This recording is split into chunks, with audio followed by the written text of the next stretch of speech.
Top five. What is going on, ladies and gentlemen? We got a great edition of the Countdown for you today with our first guest in attendance with the new backdrop, Michael Germenos, our boy from way back in the day, almost like 2 decades now. We've been friends with Mike, an avid Hooper fan, high school basketball player, might have even went D1, potentially. Hey, it's good to have you on the show, Mike. Nice seeing y'all, man. Nice seeing y'all. Appreciate y'all having me on here. Yeah, don't let him, get my head too high now. Those D1 dreams were just D1 aspirations, more like D12 aspirations. But anyway, we're going to get down here. We're going to talk about some Hoopers that really made it D1. And damn, they really made this list crazy. Let's get it going, fellas. Man, what an episode we have for y'all. We got the first guest, Mike, Fetty, Greek, Henny in the building. We got the new backdrop set up. We got the whole 9 yards ready, but before we get to this episode, make sure you hit that like and damn sure smash that subscribe button because we're coming back every single week with some new fire. And some new guests in the future. And before we get into the countdown, go check out Fan Gear Nation for some great jerseys. Not only do they got jerseys, but they got canvases for the wall, shirts, sweatshirts, and all of this for the low. But don't worry, we still got y'all with a discount code. That's right. This is PSO's official merchandise partner, so you can use code PSO15 for 15% off your first order. So go type in fangearnation.com while those low prices are still available. Support your favorite squad and save a good amount of money while doing it. And now, back to the countdown.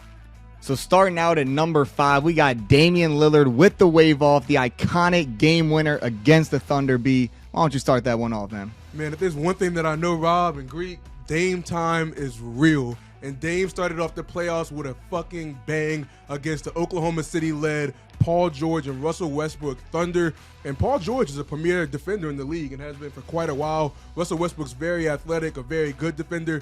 Dame didn't give a damn. He dropped 50 on their head in the elimination playoff game, hit him with the bye-bye, the little wave, and what had to be the deepest three in playoff history. I mean, there's just so much to say about Dame. As a matter of fact, this is the first time the Blazers made it to the Western Conference Finals since 1999-2000 season. So this was a legendary shot, not only in playoff history, not only in Portland history, but just in fucking general. I mean, what a shot by Dame. Greek, what you think? I mean, come on, man. It's Dame Dollar. And the craziest thing is, he didn't only just end that series. He kind of ended the whole entire OKC franchise right then and there. Like, they really thought they had something going. And look, I'm not trying to disrespect the OKC fans. Y'all are doing all right for yourself right now. But at that time, everything was going good. Boom, KD, Russ. They had it really, really going. Actually, nah, not KD. What am I talking about? Paul George was in that thing. And after that shot, everything kind of just went to, we got to rebuild now. We got to retool. Dame literally ended a franchise. You can't say that much about people nowadays. Yeah, that shot literally changed the Oklahoma City franchise. Kind of changed the Portland franchise, too, because that's what kind of solidified Damian Lillard as the face of their franchise, as the new guy to carry them, like you said, to the conference finals for the first time in the 21st century. Was going off for all these big games, had 50 that game, too. Ended it with that iconic dagger, with the wave off, and then the dog pile at the end. Just one of the more iconic moments that we've seen in NBA history. And the fact that that's number 5, that's how you know we got a great list for you today. Damn right. And just like Greek said, that was a great point. This really changed the Oklahoma City Thunder franchise as well as the Portland Trail Blazers. You think where the Thunder went from there, they lost Russell Westbrook, really their franchise player, lost Paul George. That only happened for a year or two. And then ever since then, they've just been stockpiling picks. Sam Presti, 17 first-round picks in the next couple years and the whole 9 yards. So game-changing, franchise-changing shot. Right, changed it all. But moving on to number 4, we got a 2-for-1 with LeBron's most illustrious play of his career and Kyrie hitting the dagger to win them that unbelievable finals championship in 2016, Mike. Dude, I don't know which one is better. Like, obviously, Kyrie's shot, it's the shot. You know, he did it in front of Steph Curry. I mean, it was legendary. But that block, I'll never forget that block. I mean, you see Iguodala going down the floor. You're like, oh, this got to be an easy layup. You don't even see LeBron James in the frame. Like, I don't care if you have an 80-inch TV. He was not in the frame. It didn't matter. Boom. It was like flash. Next thing you know, oh, my, I mean, it's mind-blowing. It's mind-blowing. Like I said, you really can't decide which one of those plays were better, and the fact that they both happened within like a 2-3 minute time span, I mean, it's legendary, and that's why it's on this list. Yeah, I mean, we're talking about one of the greatest playoff series in all time. A 3-1 comeback, and then all the crazy plays that happened in the final 2 minutes. LeBron comes from out of the screen, pins the shot. The coach calls a play for Kyrie, crazy step back three in Steph's mouth. Next play, Steph tries to dribble up. Kevin Love can't even get it open, gives it back to his teammate, gets it back, still can't get it open, takes a wild contested shot and misses. So just huge play after huge play in the final couple minutes of this game. And just the fact that this is the only championship LeBron wound up winning in Cleveland is a massive factor as well. I mean, only ship Kyrie might ever win in his entire career. So just crazy stuff throughout this whole game. Yeah, so much was on the line in that series too. Like when you think about it, in 2016, this was when Steph Curry was coming off that unanimous MVP season, won an MVP before then. That conversation of who the best player in the world was on the line going into that series. And then you also had the best team of all time, the Warriors, winning 73 games, could potentially top the 96 Bulls as the best team ever if they won that championship. And then you also had the greatest player ever, Michael Jordan. Now LeBron, if he is able to win this series against potentially the best team and continues on his legacy, he could enter that. And then going into that game, the greatest comeback of all time, also on the line. So there was just so much on the line in that game, in that series, and you saw the pressure kind of get to these high caliber players. I mean, some of the 4 best shooter scorers that we've ever seen in Steph, Clay, Kyrie, LeBron, they all were kind of, not able to hit those shots down the stretch. I think it was the last 5 minutes, no one could hit a shot. I mean, Kyrie's out here airballing layups and shit. And then LeBron, like you said, Greek, just out of nowhere, pats Andre Iguodala's layup attempt, and then that kind of gets the momentum going. They call the timeout. LeBron tells Ty Lue, hey, run this play for Kyrie. Kyrie almost out Steph and hits the step back in front of Curry, and, the rest is history. They go and win a championship, and LeBron in the post-game ceremony let everyone know, Cleveland, this one's for you. So moving on to number 3, we got the only buzzer beater in Game 7 history, Kawhi Leonard hitting that iconic shot in the corner over the Philadelphia 76ers. Just so much suspense in that play too, because you saw it hit off every side of the rim until it finally went in. And when you think about that series, you have to think about, who the matchups was. Because, I mean, the 76ers had 4 kind of all-star, superstar caliber players at the time with Embiid, Jimmy Butler, Ben Simmons at the time, Tobias Harris, and they had a stacked squad that, they acquired mid-season or before the season. And the Raptors, they didn't have any other superstar besides Kawhi. They got him in that trade from San Antonio before the season that, kind of changed the landscape of the NBA, and the Raptors known as this team that couldn't get over the hump and probably could have went down the same exact way it always does for them, except if not for that guy, the Claw, hitting that iconic shot in the corner over Joel Embiid to solidify not only an all-time series in the semifinals, but the Raptors' only championship that happened his one season there. Yeah, I mean, arguably the greatest acquisition in playoff history or franchise history, NBA history. Yeah. We're talking about a player that went one and done and carried the team to the championship without even having a superstar, maybe not even an all-star caliber player. When we're talking about Kyle Lowry is the best one. And what a ballsy move by Masai Ujiri, because if I'm not mistaken, Kawhi literally said, I do not want to go to Toronto. I don't want to play them. He said, fuck it. He still sent his franchise player, DeMar DeRozan, to San Antonio, got Kawhi, and the rest is history. I mean, it all started with this play, Game 7, Eastern Conference semifinals against the powerhouse Philadelphia 76ers squad. And you see the ball bounce on every single part of the rim, and you just see Joel Embiid in the corner like, oh, shit, and the bench is going crazy, and just a wild moment in Toronto history. This is the first playoff or first finals championship in Toronto history, Canadian history, only the 3rd championship in Canadian history. The Blue Jays won 2 in the 90s, so it just doesn't get bigger for the whole state or the whole country of Canada. Yeah, that shot, it was just insane. And like a couple of things I just want to, zone in on real quick was I'll never forget being in the room, looking at everybody's reactions. I had money on the Raptors. My buddy, he had money on the Sixers. We were betting together, and the reaction that, y'all talked about with Kawhi on the ground and Embiid right there, those reactions were so similar to everybody who was either A, rooting for each team, or B, had money on each team. It was just such dramatic reactions. And I mean, the other thing I wanted to harp in on was at the time, you would think that the Sixers were pretty set up for the future. And a lot of people were probably thinking, okay, this is Toronto's one chance. Good thing they won it. Great for them. But now looking back on it, that's the closest that Philly has ever been to even making the finals, at least in this past, time frame when it comes to, the Embiid era. They had Jimmy Butler at that time. So that whole team has kind of changed. And nobody would really think that it would be such a dramatic change. And obviously they're still doing pretty good for themselves, but just to think that one shot by Kawhi Leonard really transformed the whole entire landscape of the NBA. Yeah, it damn sure did. And you think about what Jimmy Butler has done for the Heat in the playoffs and just how big and impactful playoff Jimmy is, not only on the offensive end, but the defensive end, talking about leadership, the whole 9 yards. So this was really arguably the best team that Philadelphia might ever put on the court. And just for it to end in the way that it did is just heartbreaking. Like you said, it really does change the landscape of the NBA. Yeah, that's one thing we're seeing with all these moments is that they all not only were great moments at the time, like when you're watching it, your eyes are glued to the TV, you're wondering what's going to happen, the suspense is there, but it also had such massive ripple effects after the fact and had these massive changes for franchises, for player legacies, for how we view the NBA as a whole. And that's, I think, a big part of why these plays and why these moments made this list. 100%. So moving on to number 2, we got Ray Allen's big-time shot in Game 6 of the 2012 NBA Finals to help Miami, help LeBron win that second championship for the Miami Heat against that great Spurs team.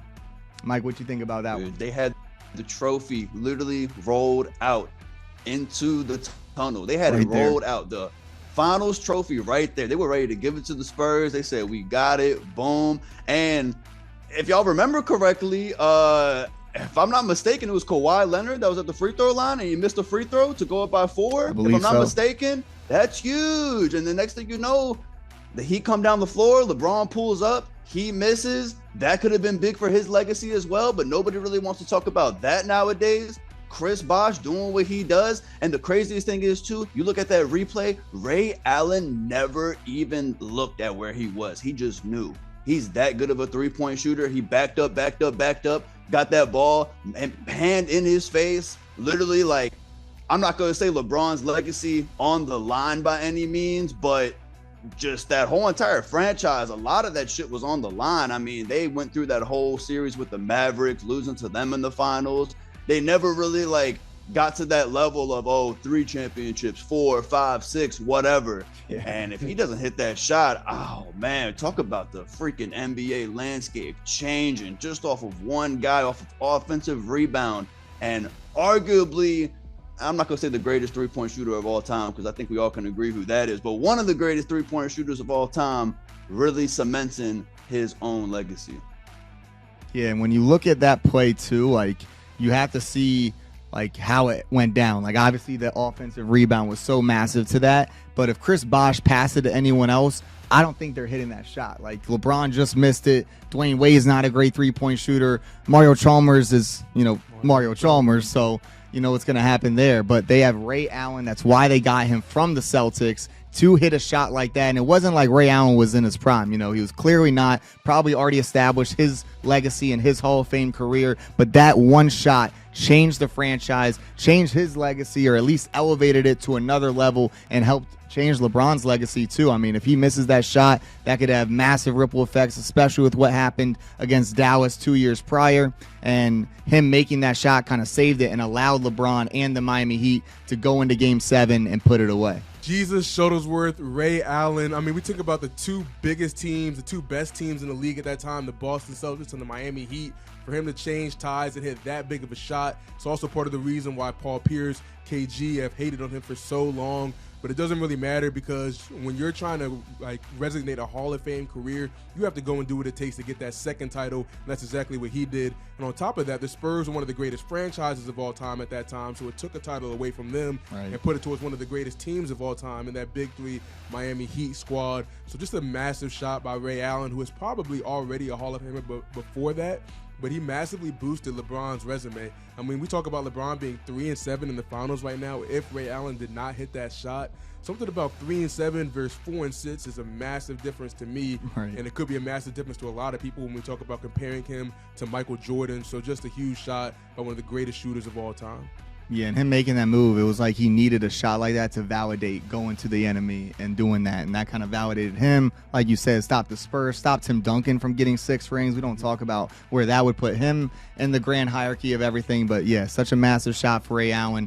Big time shot. One of the greatest three-pointer shots of all time. But not number one, because at number one, we have Michael Jordan's big-time mid-range shot to win championship number 6 for the Chicago Bulls, all the way back in 1998 when he got the steal on Karl Malone, came down the court and hit that big-time shot to lead the Bulls to their second three-peat, third straight championship after taking that brief hiatus. And it really just was the epitome of Michael Jordan's greatness. Like, we all know Michael Jordan has the intangibles. He has the mentals to go out there and give it all he's got. And in that game, without Scottie Pippen being able to contribute much because he was kind of hampered, Michael Jordan knew he had to put the team on his back. Even though he was like 37 years old, you saw him winded, exhausted, but he was doing everything it took to get the job done, and that's exactly what he did. And it all came down to that shot at the end, or to that 2 possessions, because right before that he got the layup, and it really was like, yo, we have no chance of winning if you don't do what you do. He said, yo, I got this. I'm going to do what I do one more time to solidify my legacy, to cement the Bulls as one of the greatest dynasties in NBA history, and it all came down to that shot, with such an iconic moment in the backdrop in NBA playoff history. Yeah, Rob, and I'm glad one of the first things you said was the steal that he had on the mailman, Karl Malone, because he came behind them, stripped the ball, and then wound up hitting that mid-range push-off, a low crossover to seal that 6-peat, or the 6th championship, second three-peat. And you just think about Michael Jordan, and nobody talks about how great of a defender he is. Multiple all-time NBA defender. I think he had 5, 6 plus. He had plenty of them. Right. But everybody talks about all the shots he hits and all the big bucket games and all the memorable things. But he's just one of the greatest players of all time. He is the greatest player of all time, in my opinion. And you think about all the other massive moments that he's had in the playoffs, the shot over Ehlo, just so many moments for Michael Jordan that are magical. And just for this one to be at the top of the list, that 6-peat, or the 6th championship, the second three-peat, how old he was and how his teammates weren't having the best game, and he still comes through back-to-back plays, one on the defensive end, one on the offensive end to end the game. Hey, man. Come on. Y'all know how we rock, man. Michael Jordan. There's not much else you got to say besides Michael Jordan. And once you say those 2 words, a third word comes to mind, and it's greatness.